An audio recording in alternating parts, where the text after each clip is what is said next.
Aqui a gente tinha duas opções, pescaria e fazer roçado. Meu pai era pescador, depois que vinha da pescaria, ia trabalhar de roçado. Aí a gente plantava aquele roçado, depois que tinha aquelas feijão, milho, melancia, jerimum, aí a gente colhia. Não vendia, colhia mandioca, plantava feijão verde, plantava milho e colhia. Então aquilo que a gente colhia, a mandioca era para fazer farinha. Aí fazia farinha, tirava a goma. E assim era a vida. É da natureza o mato, né? A gente era cheio de roçada aí, o pessoal plantava, quando era tempo de arrancar a roça, arrancava para fazer farinha. A barreira do inferno tomou tudo. Entendeu? Acho que o muro é aqui, ó, bem pertinho aí. Tomou tudo. Se não fosse a barreira do inferno, aqui tinha gente que era agricultor. Porque não tinha mais onde fazer carvão, aonde fazer o roçado, não tinha mais nada disso. Aí foi tempo que Fernando Pedro veio para Pambicar e tomou as terras do povo. Eu veio o povo mais velho dizer que ele tinha comprado um terreno ali junto da praia. Ele comprou um terreno e desse terreno que ele comprou quis só passar de tudo.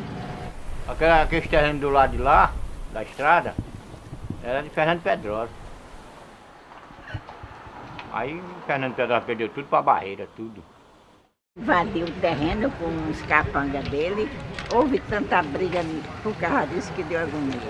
Foram atacados, foram arrastados por cavalo, foram judiados, foi muita coisa aqui em Ponta Negra por causa desses terrenos, mas terminou perdendo.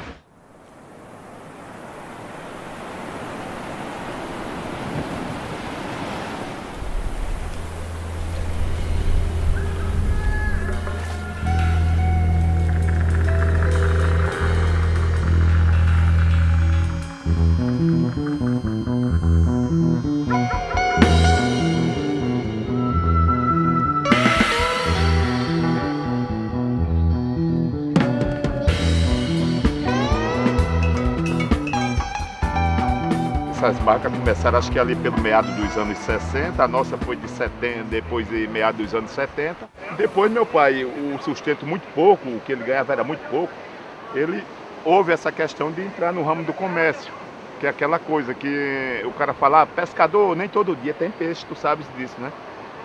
Então aí voltou, minha mãe fazia tapioca, fazia o caldinho e nós vinhamos para a praia vender. Era de lona, era uma lona. Eles faziam uma lona, né? Aquela lona de caminhão, né? Aquela lona, uma parte aqui, outra lá, uma no meio, e você colocava as mesas dentro. Quando eu cheguei aqui eram pouquíssimas barracas, pouquíssimas mesmo, de alguns nativos, pescadores, de comerciantes daqui, pouquíssimas. Digamos que na praia toda tinha umas 10, 12 barracas. Com a primeira urbanização, de repente de 10 passou para 40, 50, 60 barracas. E logo a gente chegou em 100 barracas. Com o aparecimento já do pessoal de outros países, de outros estados, aí foi tendo aquele comércio, as pessoas chegavam a vender a barraca até pelo um valor considerável. Aí a invasão começou. O pessoal viu que era um mercado bom, abrangente, às vezes a pessoa se sentia-se bem trabalhando no ramo, e isso fez com que outras pessoas viessem realmente absorver esse lado, querer trabalhar no mesmo ramo.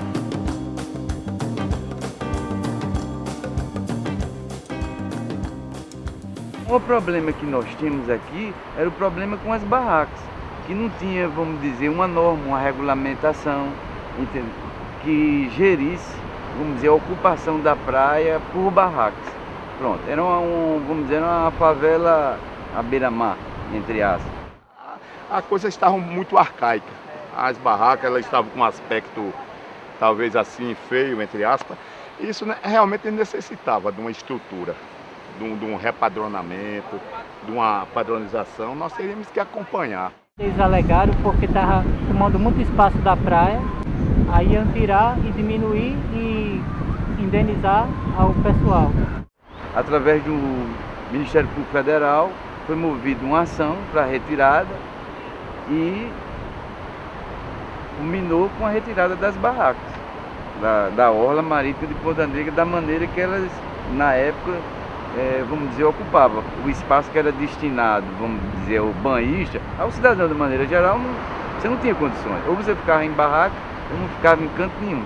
Foi uma batalha, uma dura, pra gente, as pessoas que não ficaram, até pelo espaço que não comportava, ganhar uma pequena indenização. Eles tiraram a gente na retirada das barracas como se estivesse tirando marginal. Imagina, polícia de cavalo e tudo. Eles não respeitaram nem a idade do pessoal, dos nossos pais, entendeu? Tiraram, chegaram. Não precisava fazer aquilo, entendeu? Só chegar, conversar, como sempre. Até eu tô um pouco emocionado quando eu tô relembrando o que eles fizeram. Foi injusto. Eu acho que não sei nem se vai voltar, não sei se eu vou permanecer com a minha barraca. Sei que perdi uma coisa que foi criado, estava dando sequência já para uma família que eu tenho. E perder isso aqui assim, sem saber se vai ter um retorno, muito chato. Digo, não foi, mas nós chegamos na última instância. É aquela velha, é melhor um pássaro na mão do que dois voando, né? Não achei legal. Eu que trabalhava de segunda a sexta-feira e nas sextas-feiras eu dava uma passada aqui para comer aquele peixe frito e tomar aquela cerveja gelada da sexta-feira, tá entendendo? E chego aqui nessa sexta-feira, que é a primeira, e não encontro nenhuma barraca. Eu achei até muito estranho. Eu achei excelente, agora tem bastante espaço para poder se divertir aqui, acho que tá bem melhor, até nível de limpeza também. Excelente, tomara que continue assim.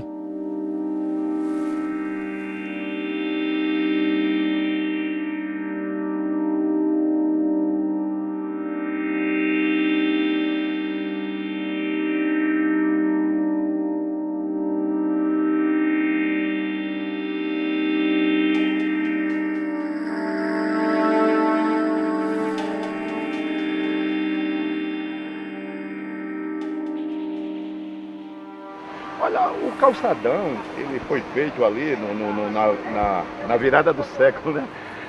Em 99 para 2000, o calçadão ele foi feito, foi bem estruturado, não é isso?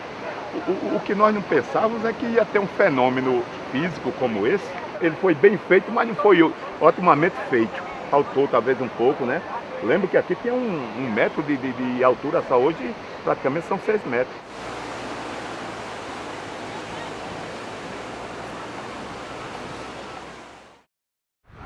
Cerveja em garrafa não pode vender. Comidas, tem umas que a gente pode vender, tem umas que a gente não pode vender. A gente pode vender peixe, camarão, batata e macaxi. Se não tem estrutura para fazer como é que eles liberam? Realmente, não tem condição de fazer. Num quiosque que é muito pequeno.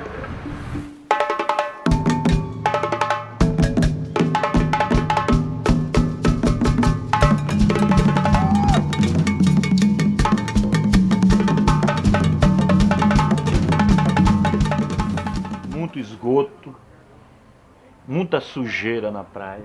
Isso é uma coisa que antigamente não tinha nada disso. Você não viu um esgoto na praia. Hoje é tudo na praia. A chuva toda que cai aqui na nossa área aqui, Ponta Negra, é toda na beira da praia. E você vê os bueiros tudo entupido, porque o pessoal bota o lixo. Então o lixo vai todo para dentro da área.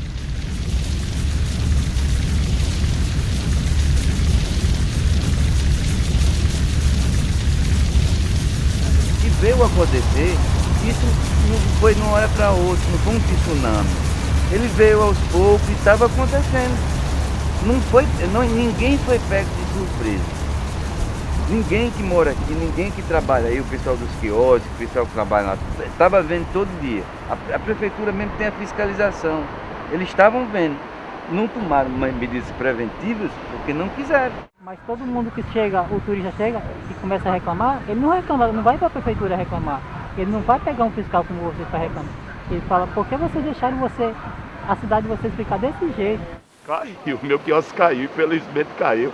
Numa madrugada alguém ligou, um vigia aqui, nós corremos aqui, sabe? Confesso que teve noites que a gente não dormiu não por causa disso. Eu particularmente com meu irmão e outras pessoas, nós andamos calçando ali com pedras, com umas amarrações de madeira, saco de areia, etc.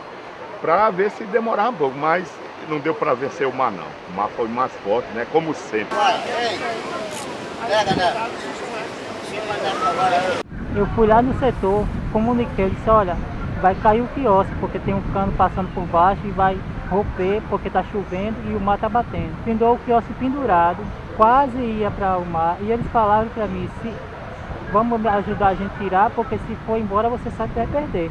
Aí eu disse, eu sei disso, e você sabe que eu trabalho aqui, eu dependo daqui para pagar minhas contas.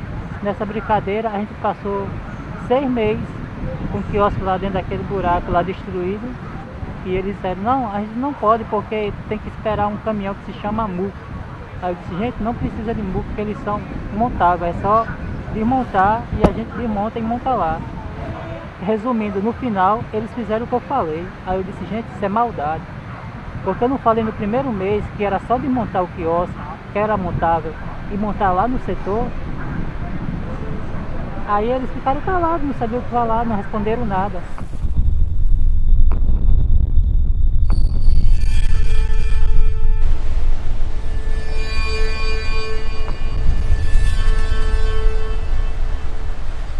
Aqui nós moramos há 30 anos.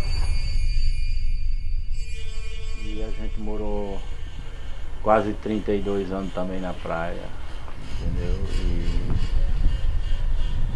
saímos da praia por causa do mar. O mar invadiu a nossa casa. Isso nós saímos de lá há 30 anos atrás, há 20, 25, 20, 30 anos atrás. Porque naquela época era bom você morar na praia, porque não morava ninguém. Na praia não tinha nada. Na praia não tinha barraca, entendeu? O pessoal vendia coco no calão.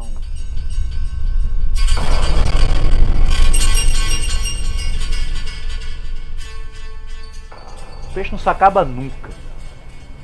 Quem se acaba somos nós. Bem de menino. Hoje em dia nunca assinei minha carteira em trabalho nenhum. Nunca. Tô ali só como pescador lá. E os pescadores estão se acabando, porque não tem mais pescador. Eu tenho 54 anos de idade. Eu não vejo mais nenhum pescador aqui onde eu moro mais novo do que eu. É tudo mais velho do que eu. Ele hoje é humilhado aqui. O pescador é humilhado. Sabia? Eu vou dizer uma coisa a você sincera demais. O pescador é totalmente humilhado. Mas muita gente hoje aqui só come por causa dos pescadores. Sai aqui de 1 hora da manhã, chega de 5, 6 horas da manhã, debaixo de chuva. Às vezes uma cesta ali cheia de peixe, às vezes a gente não pega nem 2 quilos, depende, né? Depende da sorte. Depende do que Deus dá. Mas eu me sinto com orgulho de ser um pescador do que ser um vagabundo. Porque o que você vê mais hoje é vagabundo.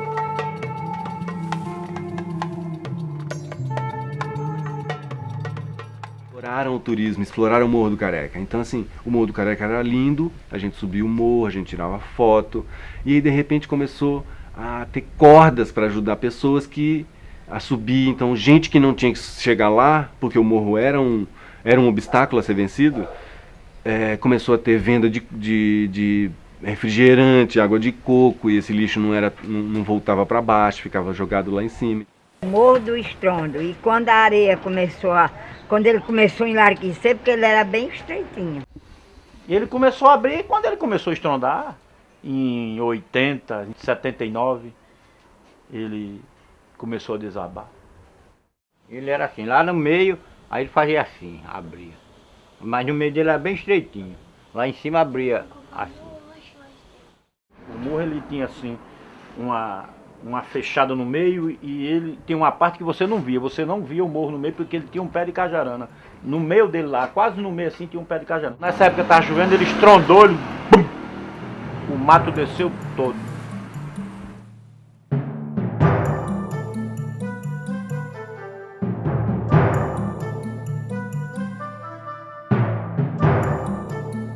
Desde que para a vila o comércio cai, os gringos que eles teriam aqui digamos, 30% dessa economia aqui comercial era o gringo que consumia.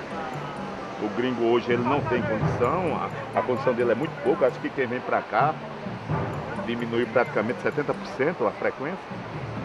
Automaticamente você sabe, né? Como efeito dominó, a vila foi também. Aí a vila tá um pouco desastrada, eu diria. O mundo da vila, o mundo de violência, consumo de droga. tudo isso, né? Todo um corredor até chegar hoje a essa situação.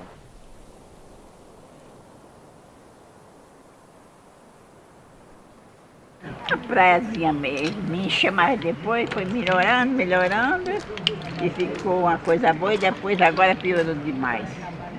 Piorou de vez.